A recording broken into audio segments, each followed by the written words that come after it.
ഈ വീഡിയോ എനിക്ക് 4 ആൾക്കാരിലോട്ട് എത്തിക്കണം, കുറച്ചധികം ആൾക്കാർ കാണണം എന്നുള്ള ഉദ്ദേശത്തോടു കൂടി തന്നെയാണ് ഞാൻ കമ്പനിയിൽ ഇട്ടിട്ടുള്ളത്. ഒടുവിൽ കുറ്റസമ്മതം നടത്തി അല്ലേ? What's your real name? Real name Abdullah. Abdullah. നല്ല പേരും വെച്ചിട്ട് അങ്ങനെ വയറിൽ ചെയ്താൻ്റെ അടുത്ത് ചെയ്തോണ്ടിരിക്കണം അതിൻ്റെ മോൻ. കുറേ പെൺകുട്ടികൾ ഇങ്ങനെ ഇറങ്ങി തിരിക്കുന്നുണ്ട് കേട്ടോ, ഇവരെയൊക്കെ മാതൃകയാക്കി. ഈ യുവതി പറയുന്നതിന് എന്തെങ്കിലും ഒരു യുക്തിയുണ്ടോ? നാട്ടിൽ വല്ലവരിക്കണമെങ്കിൽ ഞാൻ ചെറുട്ട് പൊളിച്ചാണ്. ഈ വഴി കണ്ടു കഴിഞ്ഞാൽ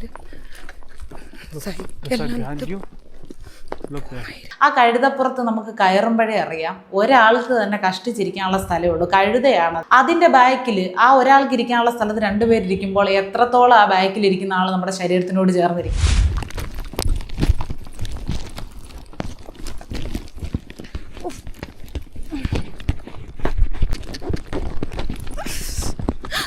പിന്നെ പോകുന്നത് കഴുതയാണ്, അല്ലാതെ ഫ്ലൈറ്റിലല്ല കയറിയിരിക്കുന്നത്. അതിൻ്റെ ചലനം നമുക്കറിയാം, അതിനനുസരിച്ച് അയാളുടെ ശരീരമൊക്കെ തൊടും, ചിലപ്പോൾ അയാളുടെ സ്വകാര്യ ഭാഗങ്ങൾ നമ്മുടെ ശരീരത്തിൽ ഉരസും. ഞാൻ വന്നിട്ട് എനിക്ക് ഇങ്ങനെ സംഭവിച്ചപ്പോൾ എനിക്കറിയില്ല എങ്ങനെയാണ് ഹാൻഡിൽ ചെയ്യേണ്ടതെന്ന്. ആ സമയത്ത് ഞാൻ എൻ്റെ മാനത്തിനേക്കാളും എൻ്റെ ജീവനാണ് വാല്യൂ കൊടുത്തത്. കാരണം ചില സന്ദർഭങ്ങളിൽ നമുക്ക് മാനത്തിനേക്കാളും വലുത് ജീവൻ തന്നെയാണ്. പിന്നെ ഈ സ്ത്രീ പറയുന്നുണ്ട് എൻ്റെ മാനത്തിനേക്കാൾ വില എൻ്റെ ജീവന് കൊടുത്തു. അതൊക്കെ ഓപ്ഷണൽ ആയിട്ടുള്ള കാര്യമാണ്, ഓരോരുത്തർക്കും ഓരോ രീതിയിലാണ്. അതെല്ലാം കഴിഞ്ഞിട്ട് എനിക്ക് വല്ലാത്ത ബുദ്ധിമുട്ടായപ്പോൾ എനിക്ക് എവിടെ നിന്നും ഇങ്ങനെ ഒരു അനുഭവം ഉണ്ടായില്ല, ഞാൻ എങ്ങനെ സഹിക്കും സമാധാനിക്കും എന്നൊക്കെ പറഞ്ഞ് ഇവർ കരയുകയാണ്. എനിക്ക് അന്നേരം അങ്ങനെയാണ് തോന്നിയത്. എനിക്ക് എങ്ങനെയെങ്കിലും എത്തിയാൽ മതി എന്നുള്ളത് കൊണ്ട് എനിക്കൊന്നും ചെയ്യാൻ പറ്റില്ല. എനിക്ക് എക്സ്പ്ലെയിൻ ചെയ്യാൻ വേണ്ടി പറ്റുന്നില്ല എന്താന്നുള്ളത്. എത്ര അല്ല എന്നവർ ആവർത്തിച്ചാലും കണ്ടന്റ് തന്നെയാണ്, അതിൽ സംശയമൊന്നുമില്ല. അത്രയും വലിയൊരു ഡിപ്രഷനിൽ ഇരിക്കുകയായിരുന്നെങ്കിൽ അതൊരു വീഡിയോ ആക്കി ഇടാനുള്ള മാനസികാവസ്ഥയൊന്നും അവർക്ക് ഉണ്ടാകില്ലായിരുന്നു. അതൊക്കെ നമുക്കറിയാം. പോട്ടെ, കച്ചവടമാണല്ലോ എല്ലാം. എങ്ങനെ വിശ്വസിക്കും? ശരി, എങ്ങനെ വിശ്വസിക്കും? എന്നാൽ ഇനി ഞാനൊരു സത്യം പറയാം. ഈ ജോർദാൻ വീഡിയോ ഇത്രയും വലിയൊരു ഇമ്പാക്ട് ഉണ്ടാക്കുമെന്നും ഇത്രയും ആളുകൾ അതിൽ റിയാക്ഷൻ ചെയ്യുമെന്നൊന്നും ഞാൻ ഒരിക്കലും വിചാരിച്ചിട്ടില്ല. First of all, secret agent video ചെയ്തിട്ടുള്ളതിൽ പറഞ്ഞിട്ടുണ്ടായിരുന്നു ഞാൻ പ്രീക്യാപ്പ് ഇട്ടതും തമ്പനിൽ ഇട്ടതും ചിലപ്പോൾ ഒരു കണ്ടന്റ് ആയിട്ട് കാണിച്ചിട്ടായിരിക്കാം, അതല്ലെങ്കിൽ ഇവരുടെ വീഡിയോ കുറച്ച് ആളുകളിലോട്ട് എത്തിക്കാൻ വേണ്ടിയിട്ടായിരിക്കാം എന്നുള്ളത്. അതാണ് സത്യം. ഒടുവിൽ കുറ്റസമ്മതം നടത്തി അല്ലേ? എന്റെ വീഡിയോയുടെ വ്യൂസിനെ കുറിച്ചിട്ടുള്ള ഒരു ചർച്ച പോലും പല സ്ഥലങ്ങളിലും വന്നിട്ടുണ്ട്. എന്റെ വീഡിയോക്ക് 1000 താഴെയുള്ളൂ, 1000 ഈ ഒരു വീഡിയോ ആയതുകൊണ്ട് നിങ്ങൾ ഭയങ്കര, ഈ കണ്ടന്റ് ആയതുകൊണ്ട് നിങ്ങൾ ഭയങ്കര വൈറലായി എന്നൊക്കെ പറഞ്ഞിട്ട്. അതൊരു സത്യം മാത്രം.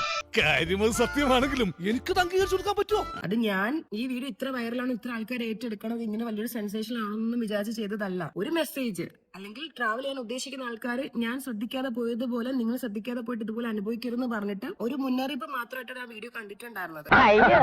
പച്ചവെള്ളം ചവച്ചു കുടിക്കണ പഞ്ചപാവം. എന്തുകൊണ്ടാണ് പ്രീ ക്യാപ്പ് കൊടുത്തതെന്ന് വെച്ച് കഴിഞ്ഞാൽ ആദ്യത്തെ ഒരു 20 മിനിറ്റോളം ഞാൻ ആ ഒരു ട്രാവലിലോട്ടും അല്ലെങ്കിൽ ആ ഒരു സ്ഥലത്തിനെ കുറിച്ചിട്ടൊക്കെ ഞാൻ എക്സ്പ്ലെയിൻ ചെയ്തുകൊണ്ടിരിക്കുന്നതിന്റെ ഇടയിൽ അൺഎക്സ്പെക്ടഡ് ആയിട്ട് സംഭവിച്ചൊരു കാര്യമാണ് അവസാനം നടന്നത്. അപ്പൊ ആ അവസാനം നടന്നത് നിങ്ങൾ കണ്ടിരിക്കുമോ എന്നുള്ളൊരു കൺഫ്യൂഷൻ എനിക്കുണ്ട്. അത് നല്ല വിചാരമായി പോയി. ഇവൻ ശരിയല്ല, ഇവന്റെ ഉണ്ടകണ്ണ് കണ്ടാലറിയാം കള്ള ലക്ഷണമുണ്ട്. കാരണം എന്റെ വീഡിയോയുടെ ഇംപ്രഷൻ ഞാൻ നോക്കുന്ന സമയത്ത് ആകെ ഒരു 1.5 മിനിറ്റ് 2.5 മിനിറ്റ് ഒക്കെയാണ് ആൾക്കാർ ഒരു 10-20 മിനിറ്റുള്ള വ്ളോഗിൽ പോലും കണ്ടിട്ടുണ്ടാവുക. അപ്പൊ അത് പറഞ്ഞ കണക്ക് മുഴുവൻ കാണണം, അവരെന്താണെന്ന് അറിയണം, മനസ്സിലാക്കണം. കാരണം ഇത്രയും നമ്മൾ സേഫ് ആയിട്ടും അല്ലെങ്കിൽ നമ്മൾ ഇത്രയും ശ്രദ്ധിച്ചിട്ടൊക്കെ എന്തെല്ലാം ശ്രദ്ധിച്ചു പോയി കഴിഞ്ഞാലും ഈ പറഞ്ഞ പ്രശ്നങ്ങളൊക്കെ നമ്മൾ അൺഎക്സ്പെക്ടഡ്ലി നടന്നു കഴിഞ്ഞാൽ അതെങ്ങനെ ഹാൻഡിൽ ചെയ്യാൻ പറ്റിയില്ലെന്നുണ്ടെങ്കിൽ എന്ത് സംഭവിക്കും എന്നുള്ളത് കാണിക്കാനും കൂടിയാണ് ആ പ്രീ ക്യാപ്പ് അവിടെ ഇട്ടിട്ടുള്ളത്. വിശ്വാസം വരണില്ലല്ലേ? ഈ കഥയ്ക്ക് അങ്ങനെ ഒരു കുഴപ്പമുണ്ട്. അപ്പൊ ഞാൻ അതിനെ കൂടുതൽ ന്യായീകരിക്കുന്നില്ല. അതൊരു മോശമായിട്ടുള്ള ഒരു രീതി തന്നെയാണ് ഞാൻ തെരഞ്ഞെടുത്തിട്ടുള്ളത്. കാരണം അത് കൂടുതൽ ആൾക്കാരിൽ എത്തിക്കണം എന്നുള്ളത്. എന്തായാലും വളരെ മോശമായി പോയി അഭിലാഷേ, വളരെ മോശമായി പോയി.